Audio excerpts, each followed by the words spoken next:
কী কারণে নিজের স্ত্রী শুভশ্রীকে দেবের সঙ্গে বিয়ে দিতে চেয়েছিলেন রাজ চক্রবর্তী জানলেই অবাক হবেন। বর্তমান সময়ে দেব শুভশ্রীকে নিয়ে ভক্তদের মাঝে বেশ উত্তেজনা বিরাজ করছে। তাদের শেষ ছবি রামধেনু ব্লকবাস্টার হয়েছিল।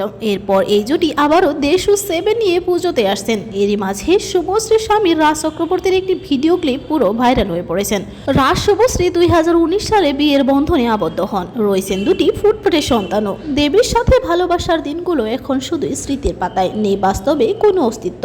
তবে একটি ইন্টারভিউতে রাজকে জিজ্ঞাসা করা হয়, শুভশ্রী আপনার স্ত্রী, তবে দেবের সাথে শুভশ্রীর বিয়ে হলে কেমন হতো? তিনি বলেন, সত্যি কথা বলতে আমিও চেয়েছিলাম দেবীর সাথে শুভশ্রীর বিয়েটা হোক, কিন্তু শুভশ্রীর কপালে আমি লেখা ছিলাম আর আমার কপালে শুভশ্রী, আর আমরা অনেক বেশি হ্যাপি।